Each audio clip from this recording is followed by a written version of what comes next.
श्री मदन मोहन सूरदास की नाम श्रृंखला जुरी अटल। गान काव्य गुण राश सुहृद सहचरी अवतारी। राधा कृष्ण उपास रहस सुख के अधिकारी। नवरस मुख्य श्रृंगार विविध भातिन करि गायो। वंदन उच्चरित वेर सहस पायनि है द्वार्यो। अंगीकार की अविधि यह जो आख्या भ्राता जमल। मदन मोहन सूरदास की नाम श्रृंखला जुरी अटल। इनका नाम सूरध्वज है। सब लोग इधर देखिए, ध्यान से सुनिएगा। श्री नाभाजी ने कलयुग के भक्तों में इनका स्मरण किया है। आपको पता है नाभाजी को, श्री नाभाजी जिन्होंने भक्तमाल की रचना की, अग्रदास जी के शिष्य हुए। नेत्र बंद करके अपने गुरुदेव की पंखा सेवा कर रहे थे और यहां गुरुदेव ध्यानस्थ बैठ करके अपने मानसी में ठाकुर जी का चिंतन कर रहे थे। तभी दूर समुद्र में अग्रदास जी महाराज का एक भक्त था। वो नाव से कुछ सामग्री विदेश से भारत लेके आ रहा था और अचानक से बवंडर में उसकी नाव फंस गई, बड़ी नौका। जैसे ही नौका नाव के बवंडर में फंसी, जल के बवंडर में, तो जो नौका का मुख्य कैप्टन था उसने कहा, बोले भैया अब हम सब लोगों की प्राण नहीं बचेंगे, अब हम लोग बचने से हम बच ही नहीं सकते। इतना भयानक बवंडर आया है सामने समुद्र में, कोई नहीं बचा सकता। सबसे प्रार्थना है अपने अपने इष्ट गुरु और परिवारजनों को याद कर लो, अब हमारे प्राण जाने वाले हैं। तो उस नाव का जो मालिक था उसने कहा, भैया मुझे मेरे इष्ट का तो पता नहीं, परिवार वाले मेरे हैं नहीं, पर मुझे एक याद है कि मेरे गुरुदेव हैं स्वामी श्री अग्रदास जी महाराज। बोले उन्हीं का ही स्मरण कर लो। अग्रदास जी का जैसे स्मरण किया, हे गुरुदेव भगवान, इस जन्म में तो आपका साक्षात्कार ज्यादा नहीं हुआ, आपकी दीक्षा मिली, 2-4 बार आपके दर्शन हुए, अब मैं अपने प्राण त्याग रहा हूं। गुरुदेव कृपा करना, ठाकुर जी मुझे सदगति प्रदान करें। दूर सात समुद्र में अग्रदास जी का शिष्य उनको याद कर रहा था और यहां अग्रदास जी मानसी में श्री सिया जी की, राघव जी की मधुर लीला का चिंतन कर रहे थे। दूर खड़े नाभाजी पंखा जल रहे थे। नाभाजी नेत्र बंद करके अग्रदास जी के मन में देख रहे हैं कि ये सिया जी और राघव जी की कैसी लीला कर रहे हैं। मेरे मन में क्या चल रहा है कोई नहीं देख सकता, लेकिन नाभाजी की भक्ति देखो अपने गुरुदेव के प्रति, वो उनके चित्त में देख रहे हैं कि कैसी लीला कर रहे हैं। तभी नाभाजी को अनुभव होता है, ये चिल्ला कौन रहा है, ये गुरुदेव को कौन पुकार रहा है। गुरुदेव सिया जी की, राघव जी की मधुर लीला में हैं, ये पीछे से किसकी आवाज आ रही है। तभी नाभाजी देखते हैं, अरे गुरुदेव का शिष्य मतलब मेरा गुरु भाई कहीं समुद्र में फंस गया है, वही गुरुदेव को याद कर रहा है। तो पंखा जलते जलते गुरुदेव से पंखा हटा करके उस दिशा में पंखा जलने लगे जिस दिशा से, मतलब कम से कम 5-6 हजार किलोमीटर दूर समुद्र के भीतर से कोई शिष्य पुकार रहा था, उस तरफ पंखा जलने लगे। और श्री नाभाजी के पंखे के बेग से, उस बीजना के बेग से वो नाव बवंडर से बाहर निकल गई और उनकी रक्षा हो गई।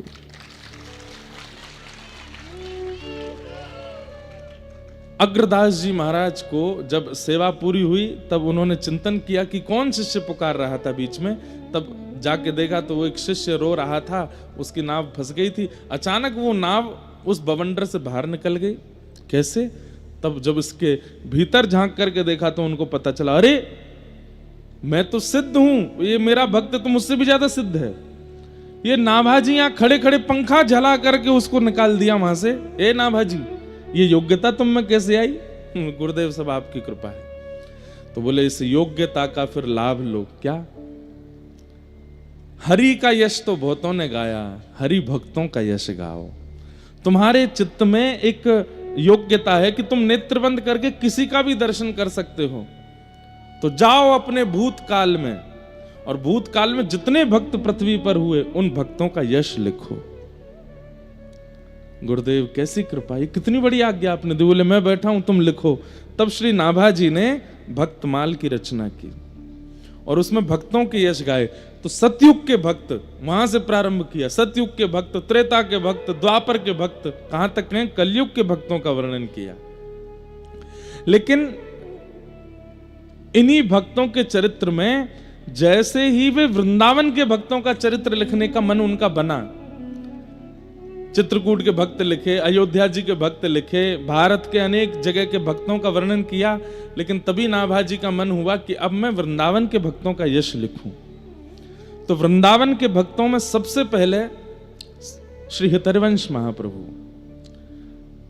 जैसे ही वो चाह रहे थे कि अब होता क्या था कि भक्त जन उनके मन में आके प्रकट होते थे और प्रकट होके अपनी पूरी लीला उनको दिखाते थे, और तब श्री नाभाजी उनका चरित्र लिख देते थे। लेकिन वृंदावन के भक्त हृदय में नहीं आए ही नहीं। बहुत प्रयास किया, लेकिन वृंदावन के भक्तों ने चित्त में आगमन नहीं किया। तब श्री नाभाजी ने अपने गुरुदेव से कहा, गुरुदेव मैंने सारे विश्व के भक्तों का चरित्र लिख दिया, लेकिन ये वृंदावन के भक्तों का स्मरण क्यों नहीं हो रहा, ये चित्त में वृंदावन के भक्त क्यों नहीं आ रहे हैं, रस उपासना श्री जी के चरणाश्रित भक्त मेरे चित्त में क्यों नहीं आ रहे हैं। तब श्री अग्रदास जी ने कहा, तुमने भक्तमाल लिखने से पहले दशावतार स्तुति गाई थी, ध्यान से सुनना। तुमने भक्तमाल लिखने से पहले 24 अवतार दशावतार की स्तुति गाई थी, और उन अवतारों का वर्णन करते तो उन अवतारों के जो उपासक हैं वो सब तुम्हारे चित्त में आ गए। वृंदावन को भजने वाले 10 अवतार 24 अवतारों के उपासक नहीं है, वो तो श्री जी के उपासक हैं। जब तक श्री जी को प्रणाम नहीं करोगे तब तक वृंदावन के भक्त नहीं आएंगे।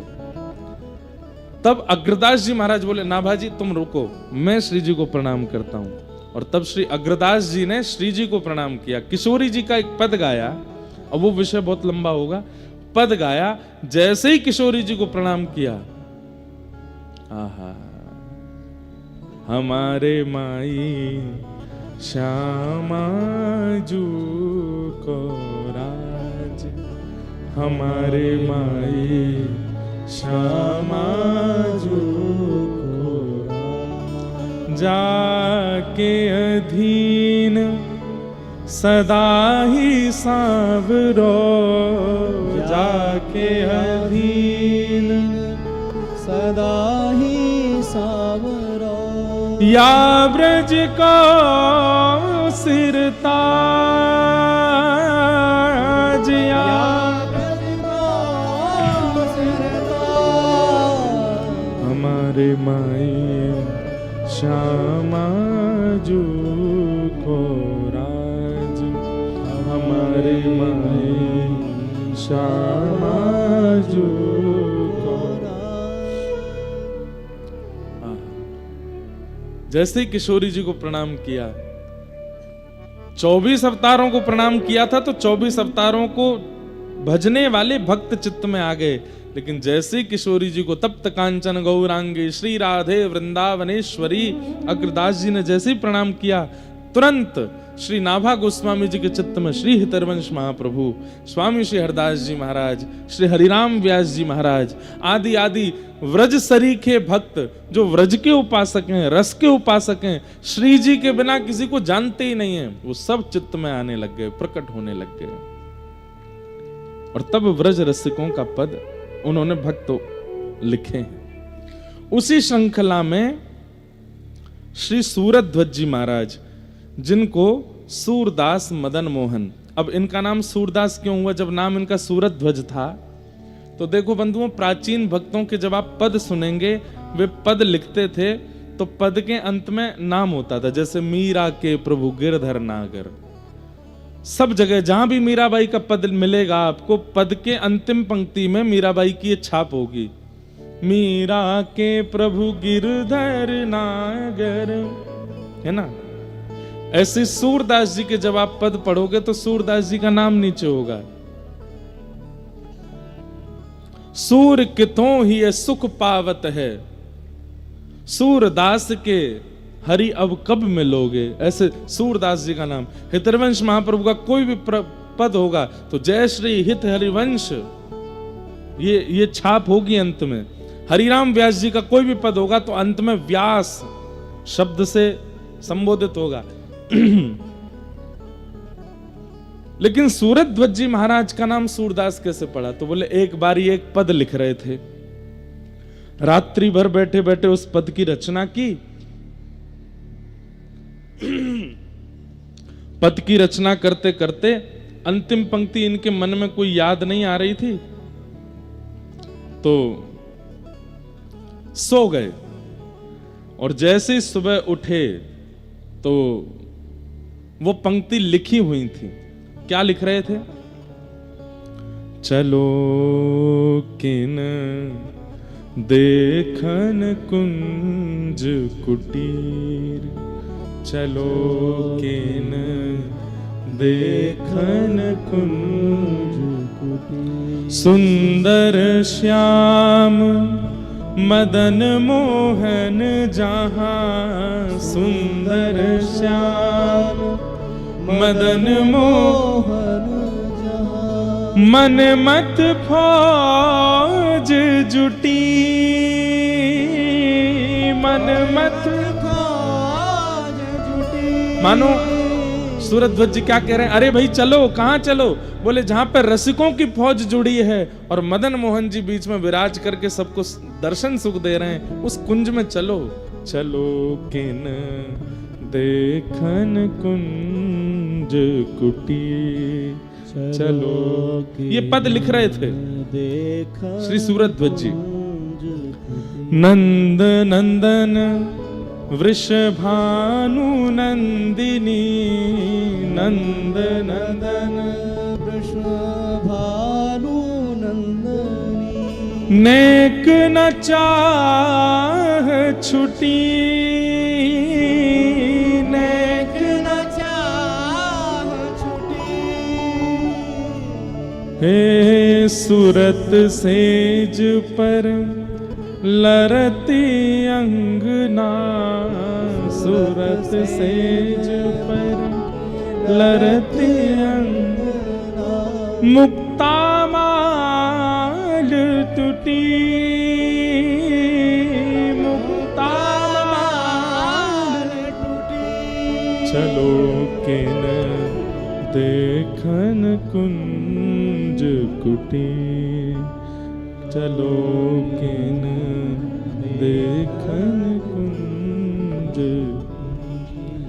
उरज तनि कंचुकी चुरकुट भई, उरज तनि कंचुकी चुरकट भई, कटी तट ग्रंथ हटी,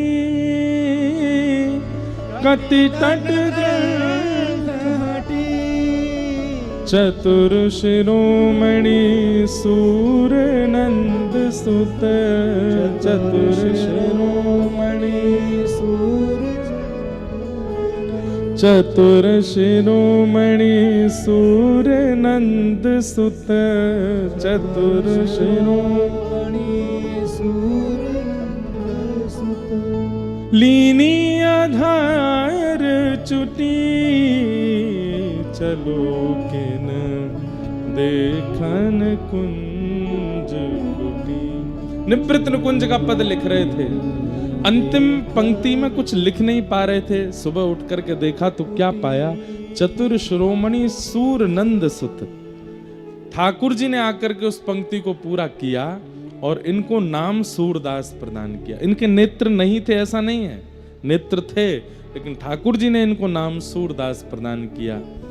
तो फिर इन्होंने मन में विचार किया कि सूरदास जी के पद और मेरे पद अगर कभी कोई पढ़ेंगे तो लोगों के मन में यह आ जाएगा कि भाई ये किसके पद है। तब इन्होंने सूरदास मदन मोहन अपने पदों की छाप में सूरदास मदन मोहन कहना प्रारंभ किया। तो ऐसे श्री सूरध्वज जी महाराज ये उत्तर प्रदेश में नैमिषारण्य के पास में एक स्थान पड़ता है, उस स्थान का नाम है संडीला। वहां के सूबेदार थे, संडीले में रहते थे। लेकिन वृंदावन के श्री मदन मोहन जी, वृंदावन के मदन मोहन जी जिनको सनातन गोस्वामी ने प्रकट किया, उनसे इनकी बड़ी प्रीति थी। कभी कभी वृंदावन जाते थे और मदन मोहन जी का रूप देख करके ये इतने आनंदित हो जाते थे, बस उनको देखते ही रहते थे। कहते हैं एक बार इन्होंने मदन मोहन जी की बड़ी याद आई, लेकिन कार्य में इतने व्यस्त थे कि वृंदावन नहीं जा पा रहे थे। तो नगर में भ्रमण करते करते वहां पर गुड़ के बहुत सारे छोटे छोटे गुड़ के बाट ऐसे एक बैलगाड़ी के ऊपर रखे थे। इनके मन में आया कि मैं तो वृंदावन नहीं जा पा रहा, ठाकुर जी के लिए कुछ प्रसाद भिजवा देता हूं। और इन्होंने खूब सारी बैलगाड़ियां भर के गुड़ वृंदावन भिजवा दिया।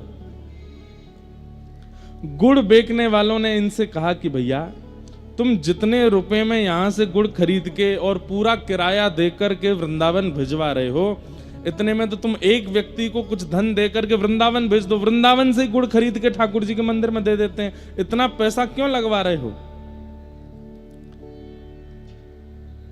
मदन मोहन जी बोले, प्रेम की रीत रंगीलो ही जाने। प्रेम ऐसा नहीं होता कि मेरा प्रेमी जहां रहता है चलो वहां से कोई सामान खरीद के उसके घर भिजवा दो। नहीं, प्रेम में तो अपनी निज सामग्री उसके यहां भिजवाई जाती है।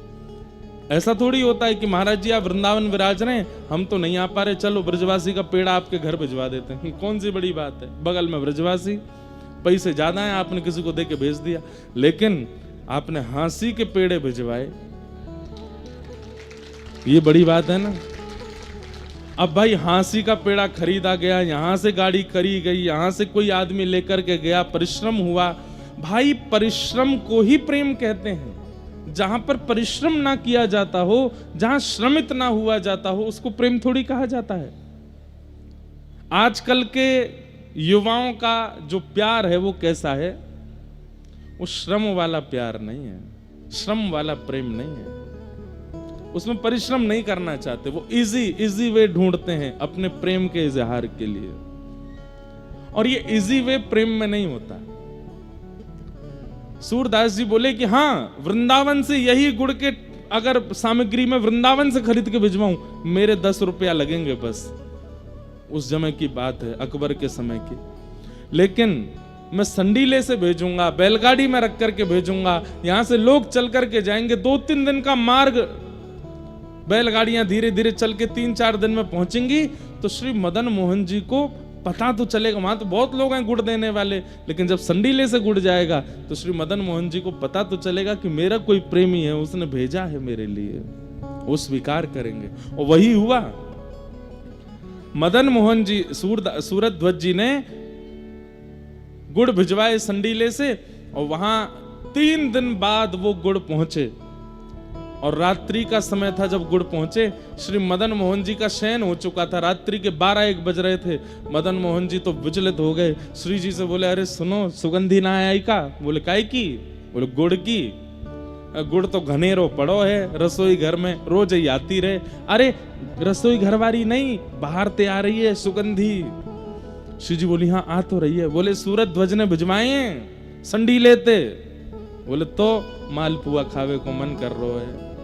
श्री जी बोली, रात के 12-1 बज रहे हैं, शयन कर लो। ना मैं तो अब ही खाऊंगा। तो बोले पुजारी जी को जाके स्वप्न दे दो। सोई ठाकुर जी पुजारी जी के स्वप्न में प्रकट हो गए। पुजारी जी बोले, धन्य भाग्य, अहो भाग्य, इतने वर्षों से सेवा कर रहा हूँ, ठाकुर जी मेरी सेवा से निश्चित प्रसन्न हो गए, जो मेरे स्वप्न में आके दर्शन दे रहे हैं। ठाकुर जी बोले, तेरी सेवा ते प्रसन्न ना है भयो में। तो बोले, मंदिर के द्वार पे गुड़ की बैलगाड़ी खड़ी है, उन गुड़न की जल्दी रसोई घर में धरवाओ, और अभी इसी वक्त रात्रि में ही रसोई खोल के पुआ बनाओ, और पुआ बना के भोग लगाओ।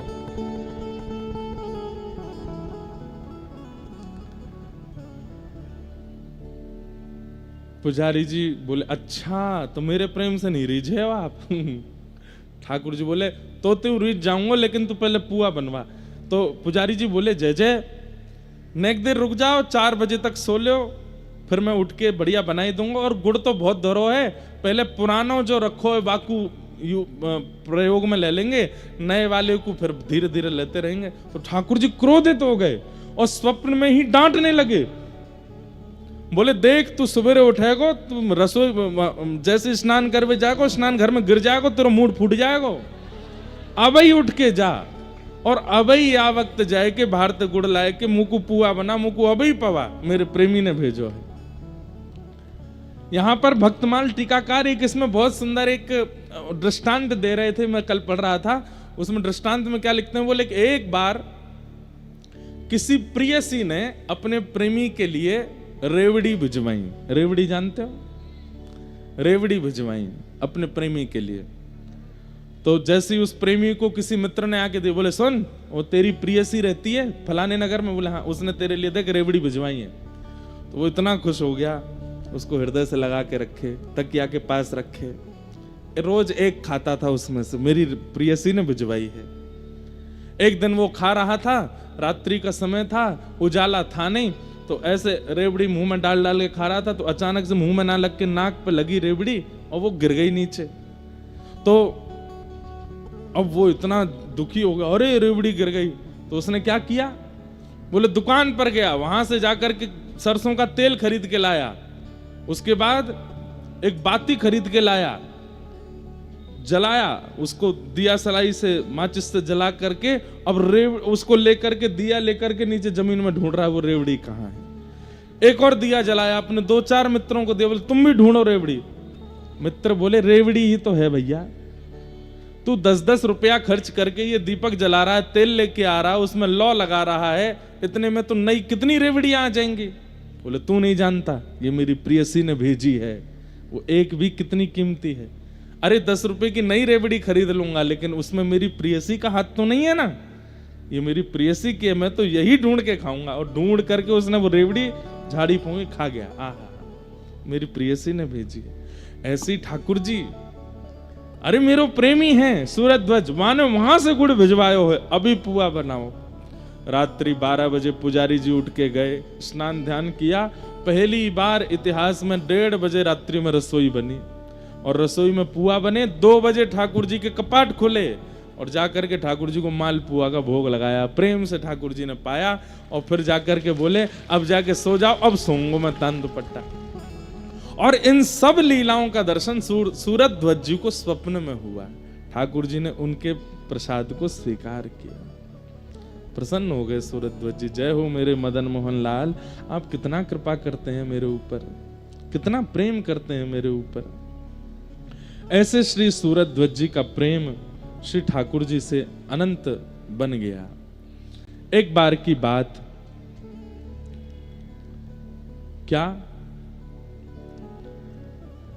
वृंदावन आए थे, और वृंदावन में श्री मदन मोहन जी के मंदिर में खड़े होकर के सूरध्वज जी एक पद गा रहे थे। कौन सा पद? मेरी गति तू ही अनेक तोष पाऊं, मेरी गति तू ही अनेक तोष। बहुत सुंदर पद है, शब्द सुनिएगा, आपको पता चलेगा क्यों ठाकुर जी रीझ रहे हैं इनसे। इनकी शब्दावली तो देखो। मेरी गति तू ही अनेक तोष पाऊं, मेरी गति तू ही। सब लोग गाइए। चरण कमल नख मणि पे विषय सुख, चरण कमल नख मणि, चरण कमल नख मणि पे विषय सुख, चरण कमल मणि पे विषय। घर घर जो डोले हरि तो तुम, घर घर जो डोले हरि तुम। चरण कमल नख मणि पे विषय सुख बहाऊं, घर घर जो डोले हरि तो तुम्हें लजाऊं। तुम्हारो कहाए अब कौन को कहाऊं, मैं आपकी शरण में आ गया नाथ, अब आपका हो गया हूं, अब किसी और का मैं नहीं हो सकता हूं। तुम्हारो कहाए अब मैं कौन को कहाऊं, तुमसे प्रभु छाणी कहां दीनन को ध्याऊं। शीश तुम्हें नाय के अब कौन को नवाऊं, कंचन और हार छाण कांच क्यों धराऊं। मानो ठाकुर जी के चरणों में ये बात कह रहे हैं कि नाथ अब मैं आपका हो गया, अब आपका होने के बाद इस संसार में मुझे होने की आवश्यकता नहीं है। इस पद की रचना शब्द थोड़े ज्यादा हैं, इसलिए मैं बोल के बता रहा हूं, समय अभाव है। तुम्हारो कहाए अब कौन को कहाऊं, तुमसे प्रभु छाणी कहां दीनन को ध्याऊं, शीश तुम्हें नाय के अब कौन को नवाऊं, कंचन और हार छाण कांच क्यों पहनाऊं।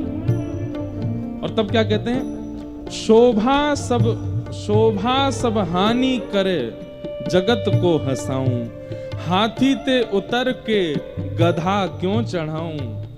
अब मैं भक्ति के पथ पर आ चुका हूं, हाथी की सवारी कर रहा हूं, इससे उतर करके पुनः संसार में लग जाऊं तो ये तो वैसा ही हुआ, हाथी से उतर के गधा पे बैठ गए। कुमकुम को लेप छाण काजर मुंह लगाऊं, काम धेनु घर में तजी अजा क्यों दुहाऊं। मेरे पास कुमकुम है तो मैं काजल क्यों लगाऊं मुख पर, और घर में काम धेनु गैया है तो मैं बकरी का दूध क्यों पीऊंगा। कनक महल छाणी क्यों कुटिया बनाऊं, पायन जू पेली प्रभु ते अनत जाऊं। सूरदास मदन मोहन लाल गुण गाऊं, संतन की पनही को रक्षक कहाऊं। मेरी गति तू है अनेक दोष पाऊं, मेरी गति तो एक दोष पाऊं। हाँ मेरी गति तो है अनेक दोष पाऊं, मेरी गति तो अनेक दोष पाऊं। नेत्रों में अश्रु भरे हैं और ठाकुर जी से बस यही कह रहे हैं, नाथ मैं आपको छोड़ के किसी और का नहीं हो सकता, बस आपका हूं। और अंत में सूरध्वज जी ने जैसे ही कहा, सूरदास मदन मोहन लाल गुण गाऊं, संतन की पनही को रक्षक कहाऊं। तो पीछे खड़े एक महात्मा सुन रहे थे, जैसे ही इन्होंने कहा संतन की पनही को रक्षक कहूं, पनही मतलब चप्पल, पनही मतलब पादुका, तो उन संत के मन में आया, ये कह रहे हैं संतन की पनही को रक्षक, बड़ी बड़ी बात बोल रहे हैं मंदिर में खड़े होकर के, लेकिन ये कर नहीं सकते इस कार्य को। अरे संतन, भैया एक बात बहुत ध्यान से सुनना, हरि की सेवा बहुत सरल है, हरिजनों की सेवा सरल नहीं है। आप ठाकुर जी को भोग लगाओ, मिर्च ज्यादा हो गई, नमक ज्यादा हो गया, रोटी कच्ची रह गई, ठाकुर जी कुछ नहीं कहेंगे, पालेंगे। लेकिन हरिजन का भोग लगाओगे, हरिजन टोक देगा, भैया देखो इसमें बहुत मिर्च डाल दिया आपने, रोटी थोड़ी कच्ची रह गई है, ढंग से सेक के लाओ। ठाकुर जी को कैसे भी जल से स्नान करा दो, बेचारे यूं ही बैठे रहेंगे, नहा लेंगे, कुछ भी पहना दो यूं नहीं कहेंगे कि ये चुभ रहा है। लेकिन संतों को जब आप माला पहनाने जाओगे तो माला गीली है, संत तुरंत उतार देंगे, भैया थोड़ा देख के पहनाओ, इसमें इतना जल भरा है, तुम हमको पहना रहे हो, गीले हो गए हम, चरण धो रहे हो, थोड़ा ताता जल लेके आओ, ऐसे जल से कैसे धुला रहे हो। ये वस्त्र नहीं, हम ऐसे नहीं, ऐसे वस्त्र पहनते हैं। संत जन तो बोल देंगे, ठाकुर जी थोड़ी बोलेंगे। तो हरि की सेवा बहुत सरल है, हरिजनों की सेवा सरल नहीं है। इसलिए कोई ठाकुर जी की अष्टयाम सेवा कर रहा है तो कोई बहुत बड़ा 30 मार खा नहीं है वो, लेकिन कोई हरि भक्तों की सेवा कर रहा है तो इसका मतलब है ठाकुर जी की बहुत बड़ी कृपा है। इसलिए हरि सेवक बहुत विशिष्ट नहीं माने गए, हरिजनों के सेवक ठाकुर जी उनको देख के आनंदित होते हैं, वाह भाई तू मेरे भक्तन की सेवा कर रहा है। जब इन्होंने ये बात कही कि सूरदास मदन मोहन लाल गुण गाऊं, संतन की पनही को रक्षक कहाऊं, पीछे खड़े एक महात्मा बोले रुक जाओ, कल तुम्हारी परीक्षा लेता हूं मैं, संतन की पनही को रक्षक कहाऊं, बड़ी बड़ी बातें बोल रहे हो यहां पर खड़े होके। अगले दिन सूरध्वज जी जितने दिन वृंदावन रहते थे, अष्टयाम दर्शन करते थे मदन मोहन जी का। मदन मोहन जी का मंदिर कहां है पता है आपको? कहां है? काली दह के पास। जब आप लोग वृंदावन की परिक्रमा लगाते हैं तो काली दह से आगे एक ऊंचा सा मंदिर दिखाई देता है, सीढ़ियां जा रही हैं ऊपर। कई पंडा लोग ऐसा बताते हैं वृंदावन में उस पर सोने के कलश थे, पहले जमुना जी यहीं बहती थी, वो सोने के कलश चुराने एक चोर कूद गया, ऐसे ऐसे कथा सुनाते हैं। अब वो मदन मोहन जी कहाँ हैं? अब करौली में है, राजस्थान में। मदन मोहन जी, गोपीनाथ जी, गोविंद देव जी और जुगल किशोर जी, ये सप्तनिधियों के कुछ ठाकुर हैं जो राजस्थान और मध्य प्रदेश में विराजमान है। बाकी राधा वल्लभ जी, राधा रमण जी, बांके बिहारी जी ये वृंदावन में ही विराज रहे हैं। बीच में बिहारी जी भी गए थे भरतपुर, लेकिन राधा वल्लभ जी और राधा रमण जी ये अखंड व्रजवासी हैं, कभी व्रज छोड़ के नहीं गए। चाहे मुगल आ गए, चाहे कोई स्थिति आ गई, राधा रमण जी और राधा वल्लभ जी ये सदा वृंदावन में ही रहे हैं। बाकी सब ठाकुर नेक नेक व्रज से बाहर जा चुके हैं। तो अगले दिन जैसे ही मंगला का समय हुआ, ध्यान से सुने, तो वो संत आए और मदन मोहन जी उसी समय भीतर प्रवेश कर रहे थे मंदिर में। तो संत आकर के बड़े दुखी होकर के खड़े हो गए। तो मदन मोहन जी ने सूरज ध्वज जी ने उनका मुख देखा, बोले भगवान दर्शन करने चलो, मंगला हो रही है। बोले कैसे जाऊं? बोले क्यों? इतनी महंगी मेरी पादुका कल कोई चुरा ले गया था, परसों नहीं पहनी, उस दिन भी कोई चुरा ले गया, रोज मेरी पादुका कोई ले जाता। अब मैं सोच रहा हूं कि पादुका उतार के कैसे जाऊं भीतर। सूरज ध्वज जी बोले मुझे ये सेवा दीजिए, आप दर्शन करो, मैं आपकी पादुका लेके बैठा हूं, आप जब दर्शन करके आ जाओगे आप पादुका पहन लेना, फिर मैं कर लूंगा दर्शन, और ये तो मेरी सेवा है, ये तो मेरा सौभाग्य है। एक बात यहां पर नाभाजी ने कही है, बहुत सुंदर है। भगवत पदत्राण की अपेक्षा भक्त पदत्राण की सेवा सुलभ एवं श्रेष्ठ है। क्या बात कह रहे हैं? ठाकुर जी के चरणों की सेवा आपको नहीं मिल सकती, तो जब तक ठाकुर जी के चरण नहीं मिल रहे तब तक क्या करो? बोले भक्तन की चरण सेवा करो। ठाकुर जी के चरणों की सेवा अभी इतनी जल्दी नहीं मिलेगी, पहले भक्तन की चरण की। मैंने एक दिन कथा परसों में कहा था कि भाई कहीं नौकरी चाहिए हो तो अपना रिज्यूम दिखाना पड़ता है कि कितना एक्सपीरियंस है। श्री जी और ठाकुर जी के चरणों की हम जब अपेक्षा करते हैं तो श्री जी और ठाकुर जी तो कुछ नहीं कहते, वो तो कहते हैं आ जाओ भाई कर लो सेवा, लेकिन अष्ट सखियां रोक देती हैं ना, पहले अपने हाथ दिखा कैसे हैं, हाथ कठोर तो नहीं है। हमारी श्री जी ठाकुर जी के चरण बड़े कोमल हैं, तू कठोर हाथन ते छुए गो, कहीं श्रम है क्यों? तो हमारे हाथ देखते ही अष्ट सखियां हमको मना कर देना, ये चरण नहीं देंगे, क्यों? तेरे हाथ बड़े कठोर हैं। बोले हाथ नरम कैसे होते हैं? बोले अगर तेने खूब भक्तन की सेवा करी होती तो तेरे हाथ नरम हो जाते। संतों की सेवा, रसिकों की सेवा, भक्तों की सेवा, हरिजनों की सेवा, और इसका मतलब ये नहीं कि हाँसी में प्रतीक्षा करो कि कोई व्रज से आवे, अयोध्या से आवे, चित्रकूट से आवे तो ही हम उसकी सेवा। हम तो कह रहे हैं आप अगल बगल में जो ये बैठे हैं सब हरिजन हैं, सब हरि भक्त हैं जो कथा में आए हैं, बैठे बैठे उनके ही चरण दबाते रहा करो। आप कथा सुन रहे हो भैया, वो कहे अरे भैया मत दबाओ, तो तुझे कौन कह रहा तू मेरे दबा मैं तेरे दबाऊं? हाँ, दोनों एक दूसरे के दबाते रहो। ऐसी हरि सेवा। जैसे ही बगल वाला श्रोता उठ के खड़ा हो कथा के विश्राम में, उसके नीचे की रज थोड़ी माथे से लगा लो, उसको पता ना चले, उसको अभिमान हो जाएगा, देखो मेरी भक्ति से रीझ के मेरी सेवा कर रहा है, पर ये आपके लिए बताया जा रहा है। हरि जनों की सेवा का मतलब कोई जरूरी नहीं कि व्रजवासी हो, अयोध्यावासी हो, चित्रकूटवासी हो, जगन्नाथपुरी वासी हो, द्वारिका वासी हो, कोई भी जो हरि कथा में रुचि रखता है, हरि सेवा में रुचि रखता है, वो सब हरि जन है, उनकी सेवा करो। बगल में बैठे किसी को प्यास लग रही है, आपने पानी पिला दिया। अभी कई लोग हैं अपने पंखा कर रहे हैं, बगल वाले करो तो गर्मी नहीं लगे। अरे भैया नहीं तो तू मेरी करना, मैं तेरे कर रहा हूं, तू मेरी कर, दोनों एक दूसरे की सेवा करो। हरि जनों की सेवा, इससे क्या होता है? आपका रिज्यूम अच्छा होगा। ये जब ललिता विशाखा श्री जी की सेवा में लेने से पहले आपको देखेंगे तो समझ जाएंगे, ओहो हरिजनों की बड़ी सेवा करी है, यानी ये ठाकुर जी की स्पर्श का अधिकारी है, तब ठाकुर जी की सेवा में लेते हैं। तो एक और बात यहां पर नाभाजी ने बहुत अच्छी लिखी है कि ठाकुर जी की सेवा का फल क्या है? ठाकुर जी के भक्तों की सेवा मिलना, ये ठाकुर जी की सेवा का फल है। समझ में आई बात?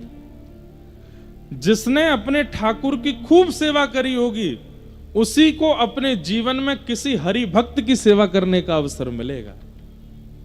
कितनी बड़ी बात है।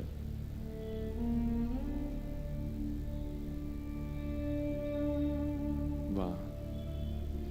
और ठाकुर जब सेवा से प्रसन्न होते हैं तब अपने भक्त की सेवा देते हैं, और उस भक्त की सेवा जब वो जीवित अवस्था में करता है, मृत्यु के पश्चात जब उसको निकुंज की प्राप्ति होती है, तब ठाकुर जी अपने नित्य लीला विहार में उसको अपनी चरण सेवा प्रदान करते हैं।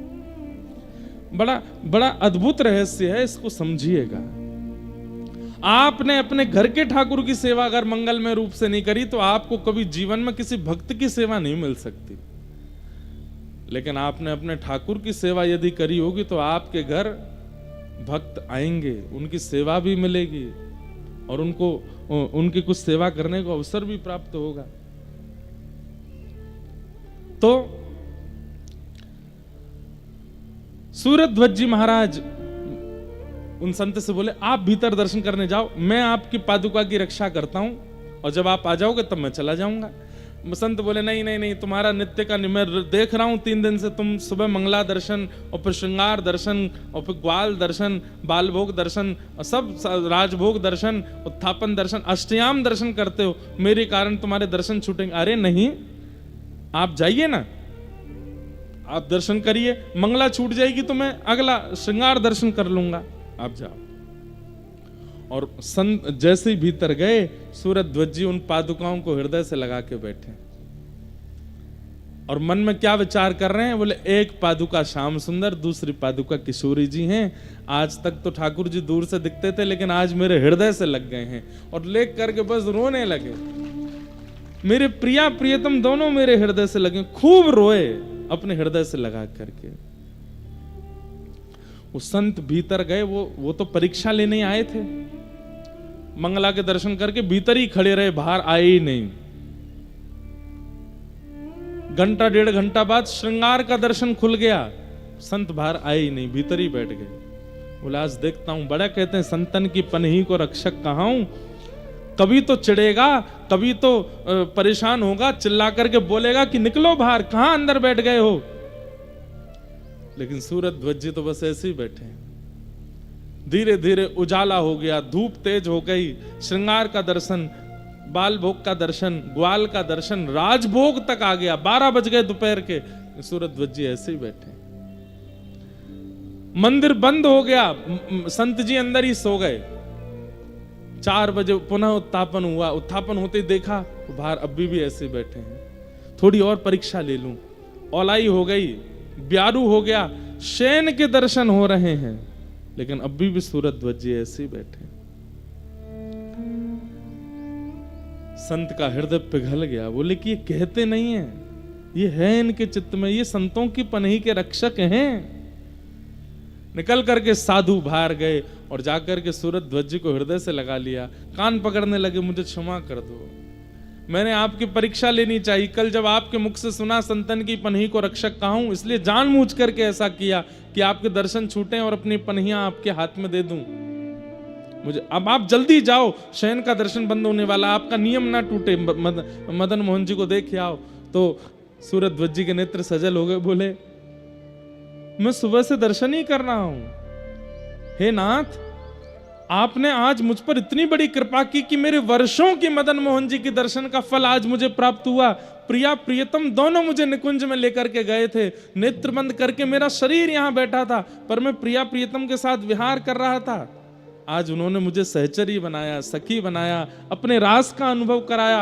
आपकी पादुका हृदय से लगते ही मानसी प्रकट हो गई। अरे मैं तो घंटों से मानसी में आनंद ले रहा था। ठाकुर जी कभी रबड़ी पवा में, श्री जी कभी मलाई पवा में, यहां से ललता विशाखा आदि सबके दर्शन हुए आज मुझे। हे नाथ, आपकी चरण की पनैया के इतने बड़े सौभाग्य की मेरे को प्राप्त होती, आज अष्टयाम का दर्शन हो गया। साधु बोले, मुझे पता है ये सब तुम इसलिए बोल रहे हो कि मुझे बुरा ना लगे, लेकिन तुम जाओ भीतर दर्शन। बोले देखो मैं आपको बताऊं। बोला हाँ। मैं भीतर तो नहीं गया। बोले नहीं, आज ठाकुर जी ने नीली पोशाक पहनी थी ना, आज ठाकुर जी ने स्वर्ण का आभूषण धारण किया था, आज ठाकुर जी ने ऐसी टेढ़ी पाग पहनी थी, उस पर ऐसा सिरपेच था, ऐसी इत्र, और सब कुछ बता दिया। इत्र ऐसा था, प्रसादी ऐसी थी, प्रसाद में ये वाली कढ़ी बनी थी, ऐसी रोटी बनी थी, सब बता दिया महात्मा को। महात्मा के तो हाथ पैर कांपने लगे, सूरज ध्वज जी को हृदय से आप सुबह से बाहर बैठे, आपको कैसे पता? बोले बस आपकी पादुका का स्पर्श होते ही सब मिल गया। बंधुओं, कई बार हरिजन बहुत श्रेष्ठ है तो ही हम पर हरि कृपा होगी, नहीं, हरिजन कैसा भी है हम उसके प्रति पूर्ण निष्ठा रखें तो ठाकुर जी कृपा करते हैं। सूरज ध्वज जी जैसे ही मंदिर की ओर गए, कपाट तो बंद हो गए थे, शयन आरती हो गई थी, हाथ जोड़ करके बैठ गए, बोले जय जय, आज आपके दर्शन मानसी में हुए, प्रत्यक्ष नेत्रों को नहीं मिले, पर कोई बात नहीं, आपने बड़ी कृपा की जो ऐसे महात्मा की पादुका मुझे प्रदान की, मैं आपकी देहली को प्रणाम कर लेता हूं। कल मुझे संडीले वापस जाना है, इसलिए मैं यहीं प्रणाम करके जा रहा हूं। जैसे ही अपना सिर नवाया, सब मंदिर से जा चुके थे रात्रि का समय, जैसे ही सिर नवाया तो देहली पर उनको पत्थर का अनुभव नहीं हुआ, कोमल कोमल कोमल चरणार विंदों का अनुभव हुआ। जैसे ही नेत्र खोल करके देखा, साक्षात श्री मदन मोहन जी प्रकट हो गए हैं, और प्रकट होकर के सूरज ध्वज जी को अपने हृदय से लगाते, एक क्षण के लिए हृदय से लगा के मदन मोहन जी अंतर ध्यान हो गए। ऐसे सूरज ध्वज।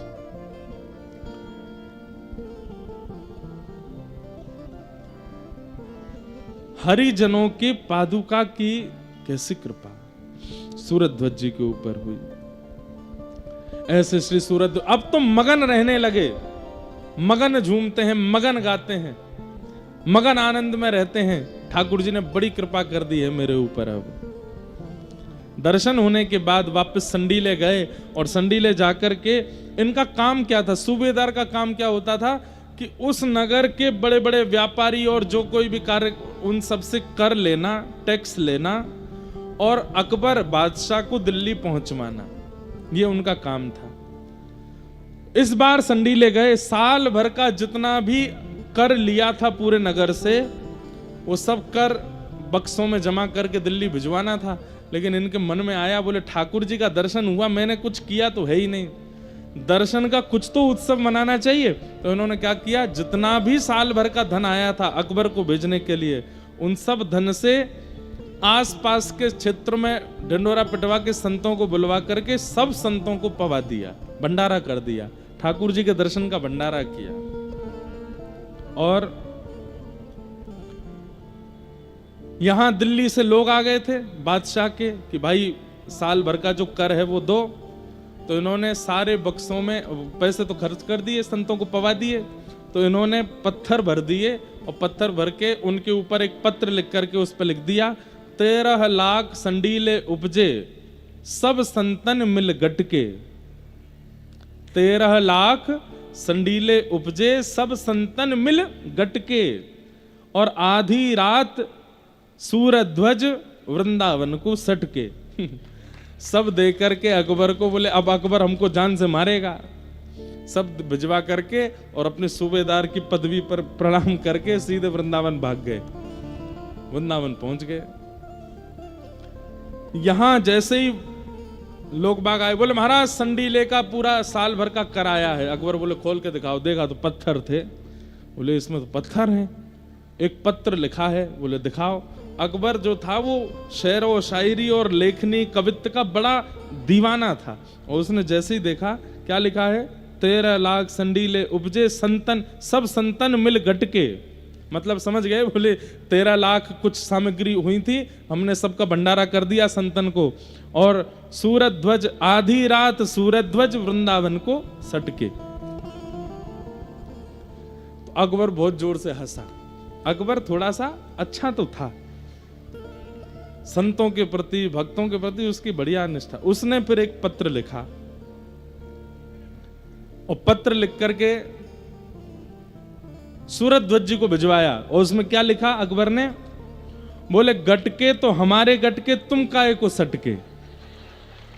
ये तुम हमारा जो साल भर का कर था वो तुमने गटक लिया, तुम क्यों सटक गए हो, हमारा खर्चा हुआ, तुम क्यों भाग गए।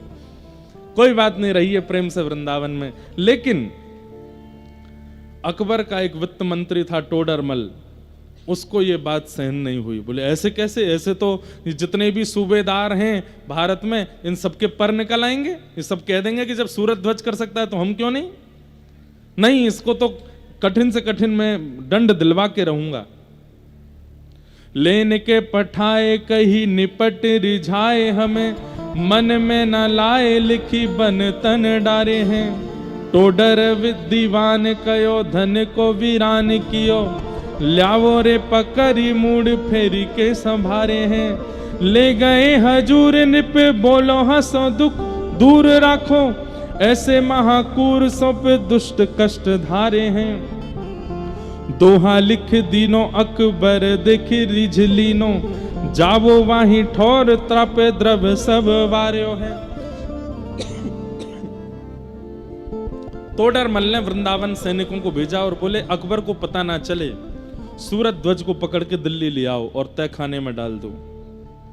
सूरज ध्वज जी को पकड़ के हाथों में हथकड़ियां, पैरों में बेड़ियां बांध करके दिल्ली ले आए और ला करके उनको टोडरमल ने जेल में डलवा दिया। अकबर को पता नहीं है। एक बात याद रखिएगा बंधुओं, राजा से आपकी मित्रता अच्छी है, लेकिन मंत्री, महामंत्री, सेनापति और नीचे रहने वालों से मित्रता अच्छी नहीं है तो आप सक्सेसफुल नहीं हो। बिहारी जी से अच्छी यारी है, लेकिन ब्रजवासी इनते नाक मोड़ रखी है तो आपका काम चलने वाला नहीं है।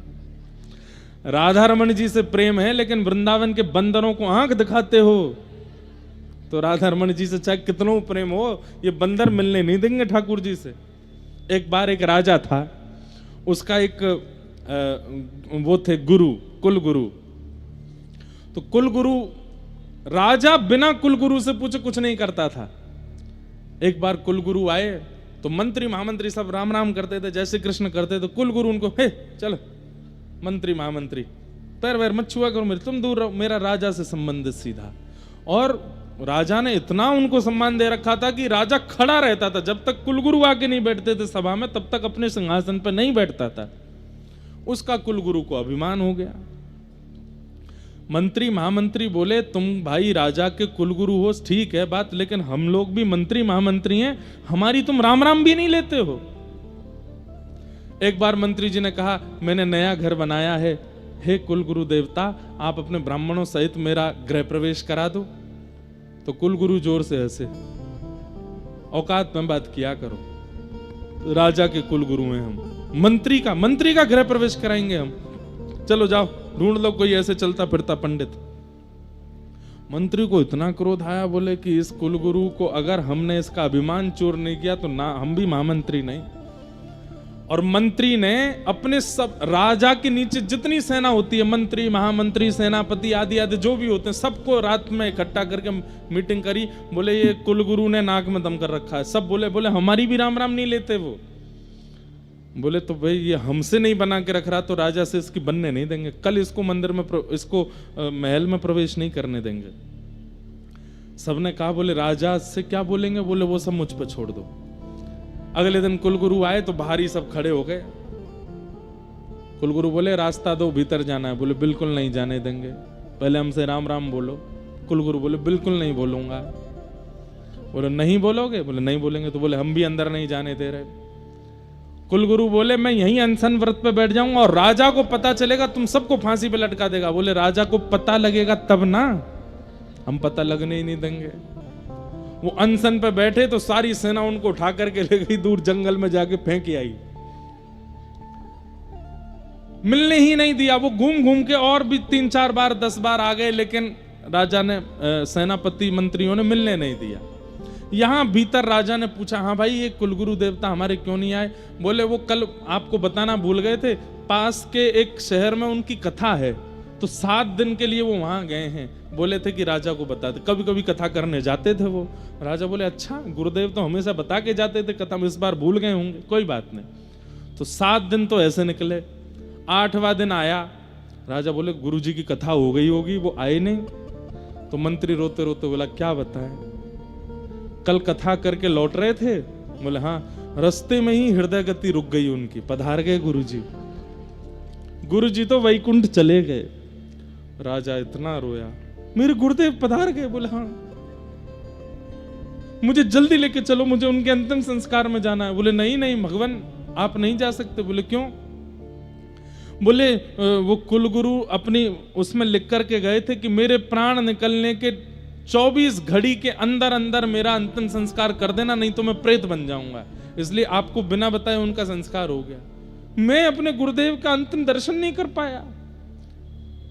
मंत्री बोला कोई बात नहीं, मैं उनकी अस्थियों की राख लाया हूं, आपके माथे से लगा दूं।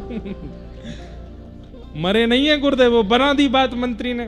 बोले लाओ, राख को माथे से लगा ले। खूब रोया, रानी को बुला, राजकुमार, सबके माथे से वो राख लगाई। हमारे गुरुदेव की रज है। मेरे गुरुदेव चले गए। शोक सभा भी कर दी राजा ने घर पे। लेकिन राजा का नियम था, हर महीने में एक बार वो यात्रा पर निकलता था पूरे नगर की। तो गुरु जी को मिलने तो दिया नहीं, सेना पूरी लगा रखी थी मंत्री ने चारों तरफ, गुरु भीतर नहीं आना चाहिए बस। रात में गुरुजी ने मंत्री से बोल दिया, तू मुझको रोक रहा है, पिछले 15 दिन से देख रहा हूं, लेकिन कल राजा सभा में निकलेगा, यात्रा, तब तो मिलेगा मुझसे। मंत्री बोले आपको जितना मन करे आप करके देख लो, हम आपको मिलने ही नहीं देंगे राजा से। तो पंडित जी जो हैं, कुलगुरु जो हैं, वो एक पेड़ पर चढ़ करके बैठ गए। जिस रास्ते से वो यात्रा जाती थी, बोले पेड़ के ऊपर से ही चिल्लाऊंगा, आवाज करूंगा, राजा को दिख जाऊंगा, इन सबको दंड दिलवाऊंगा। जैसे ही राजा निकले तो मंत्री आए। मंत्री आकर के कुछ ऐसा टोना टोटका सा करने लगे राजा के ऊपर। बोले ये क्या कर रहे हो? बोले हमने सुना है गुरुजी का जो अंतिम संस्कार था वो 24 घड़ी में नहीं हुआ, वो प्रेत बन गए हैं और प्रेत बन करके पेड़ों पे कहीं पे बैठे हैं और आते जाते लोगों पे कूद जाते हैं, चिल्लाते हैं। इसलिए मैं पहले ही आपके नींबू मिर्च से कुछ कर रहा हूं ताकि आपको कष्ट ना हो। राजा बोले गुरुजी प्रेत बन गए? बोले हाँ। अरे उनके लिए गया जी में श्राद्ध करेंगे हम। बोले ठीक है। अब राजा जैसे निकले, मंत्री बोला मैंने डाल दिया है कान में बात कि प्रेत बन गए गुरुजी। अब जैसे ही महाराज उस पेड़ के नीचे पहुंचे, ऊपर से गुरुजी बोले राजन चेलाराम देख मैं यहां बैठा हूं, तेरे मंत्री सेनापति इन सब लोगों ने मुझे तुझसे मिलने नहीं दिया। राजा ने जैसे ही देखा मंत्री को, ओ गुरुजी भूत बन गए, जल्दी चलो यहां से रथ निकालो, जल्दी निकालो, ये गुरुजी कहीं ऊपर नहीं आ जाए। अरे राजन कहां जा रहे हो? गुरुदेव की बात नहीं मानोगे? बोले गुरुदेव मैं श्राद्ध करूंगा आपका, मैं जा रहा हूं गया जी करके आऊंगा, आपको प्रेत योनि से मुक्त करूंगा।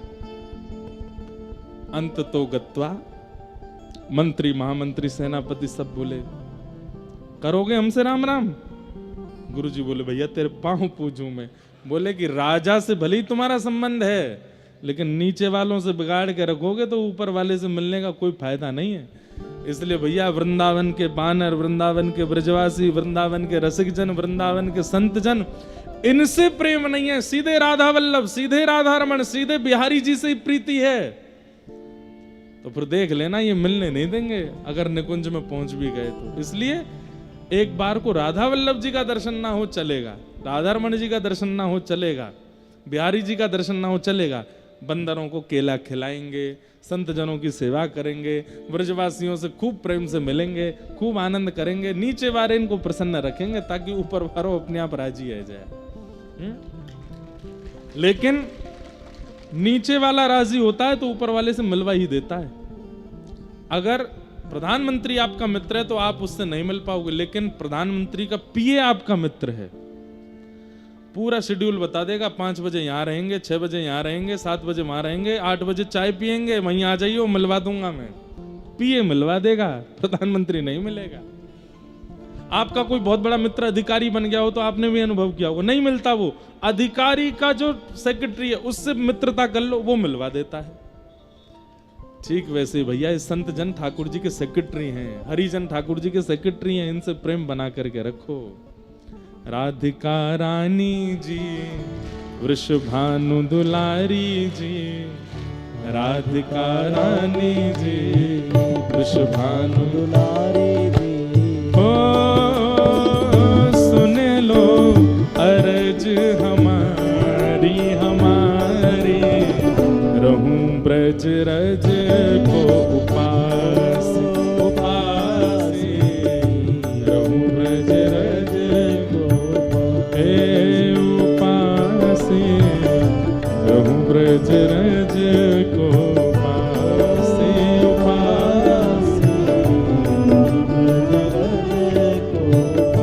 मंगला उठ यमुना तट जाऊं मंगला यमुना तट हे मंगला उठ यमुना तट जाऊं मंगला उठ यमुना तट प्यारे राधा वल्लभ की झांकी पाऊं प्यारे राधा वल्लभ की झांकी ओ प्यारे राधा वल्लभ की झांकी पाऊं राधा वल्लभ की झांकी बरसाने वारी जी कीरत सुत प्यारी जी बरसाने वारी जी कीरत सुत प्यारी जी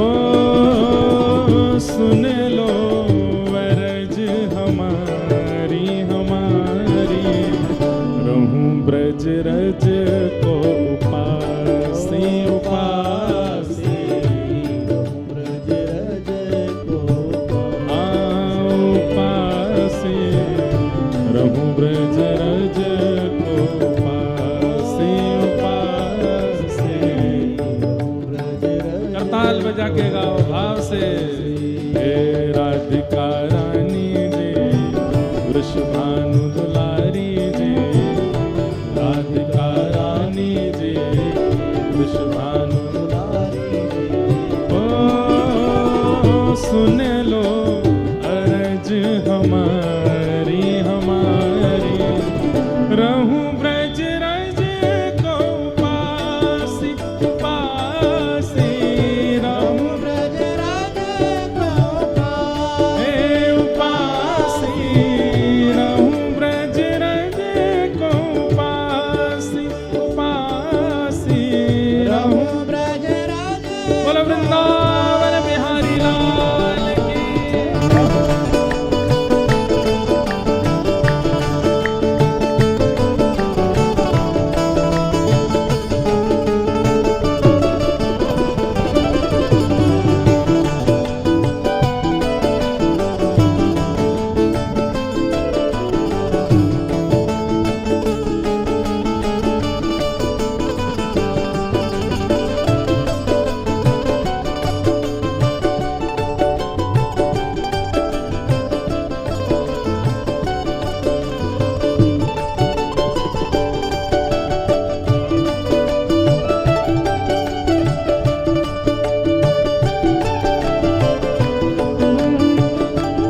और वृंदावन में क्या करें ओ ब्रजवासिन के मधुकर पाऊं ब्रजवासिन के मधुकर ब्रजवासिन के मधुकर पाऊं ब्रजवासिन प्यारे राधा रमण से नैन लगाऊं राधा रमण से ओ प्यारे राधा रमण संग नैन लगाऊं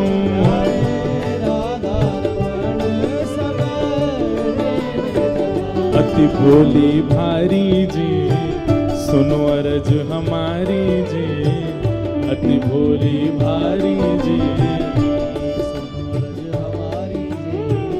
अति भोली भारी जी सुनो अरज हमारी जी अति भोली भारी जी अर्ज हमारी ओ सुन लो अरज हमारी हमारी रहूं ब्रज रज को उपासी उपासी रहूं ब्रज रज को उपासी उपासी रहूं ब्रज रज को उपासी उपासी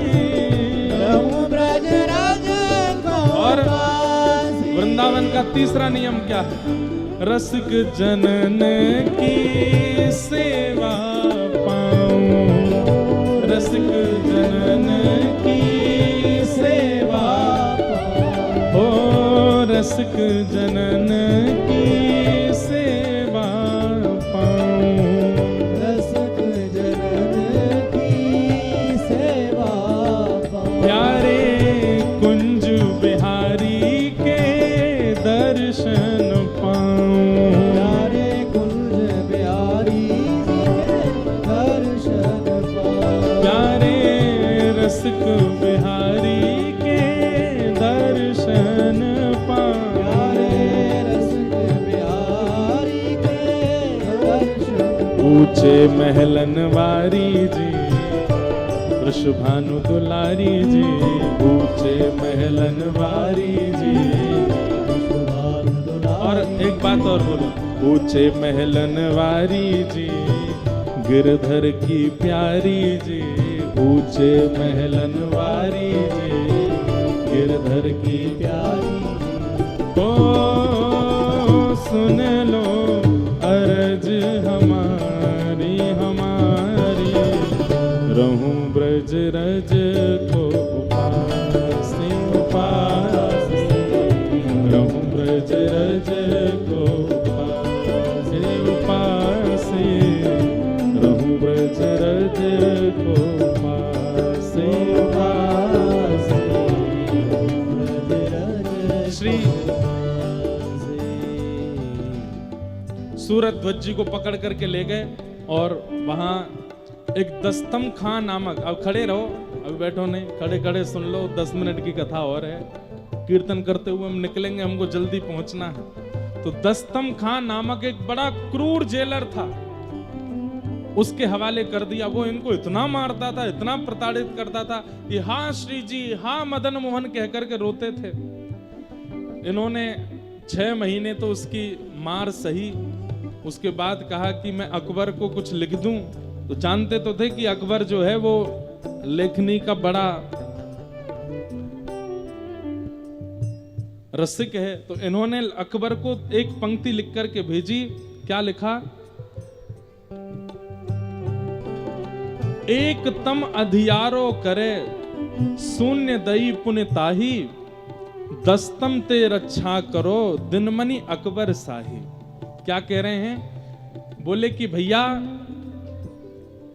एक तम, तम कहते हैं अंधेरा को, एक तम जो है उसको उजाला कर देता है एक मणि। लेकिन यहां तो आपने मुझे 10 तम के हवाले कर रखा है, ये 10-10 अंधेरे एक साथ मेरे को घेरे बैठा, इतने प्रताड़ित करता है। हे अकबर, आप तो उजाले हो साक्षात, कृपा कर इससे मेरी रक्षा करो। अकबर ने जैसे ही पत्र पढ़ा, अब उसको जब साक्षात मणि का रूप बताया, अकबर ने तुरंत कहा, बोले सूरत ध्वज जी को खोल दो। और सूरत ध्वज जी को पत्र लिख करके अकबर ने क्या लिखा? बोले क्या? रीझ अनुरागे हो रीझ लीनी और, जावो वही ठोर तापे द्रव्य वारे सब लोर। बोले भैया हम तुमसे बड़े रीझ गए, अब तुम वहीं चले जाओ। बोले कहाँ चले जाओ? जिस पे तुमने हमारे वो संडीले साड़े उड़ा दिए थे, उन्हीं की शरण में चले जाओ। श्री सूरत ध्वज जी महाराज मुक्त होकर के वृंदावन की रज में आ गए। श्री मदन मोहन जी के चरणों में आकर के खूब रोए, खूब आनंदित हुए और कहा कि नाथ बस अपनी शरण ग्रहण करा दो। बस ऐसा कहते कहते सूरत ध्वज जी एक दिन ठाकुर जी के सुंदर रास पूर्णिमा का दिन था, शरद पूर्णिमा के दिन रास का अनुभव करते करते ठाकुर जी में विलीन हो गए। बोलो भक्तवत्सल भगवान की। ऐसे सूरत ध्वज जी महाराज के पावन चरित्र को हम प्रणाम करते हैं। मन भूल मत जइयो राधा रानी के चरण,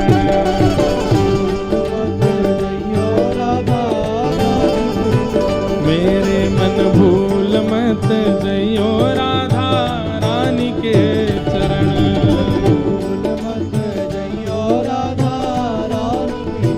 ओ राधा रानी के चरण, महारानी के चरण, राधा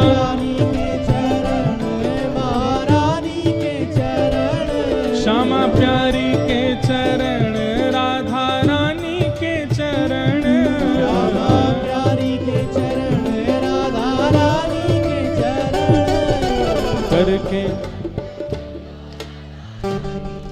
अच्छा नहीं, हम जा रहे हैं और आपसे कह के जा रहे हैं कि भैया श्री जी बुला रही हैं, जल्दी पहुंचो। करके इशारों बुलाए गई रे, करके इशारों बुलाए गई रे, हाँ करके इशारों बुलाए गई रे, करके इशारों बुलाए गई कौन बरसाने की डोरी, राधा गोरी गोरी बरसाने की चोरी, राधा गोरी ओ बरसाने की चोरी, राधा गोरी गोरी बरसाने की चोरी। राधा गोरी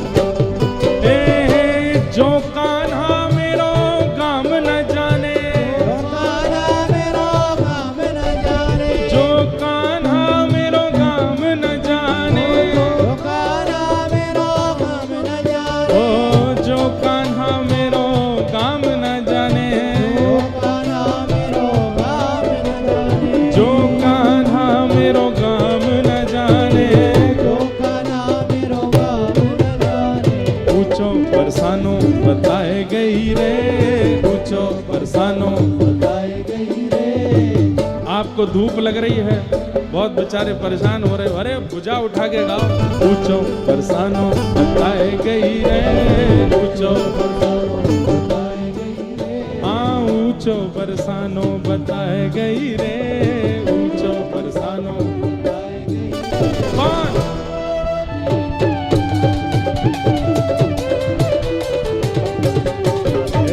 बरसाने की छोरी, राधा गोरी गोरी,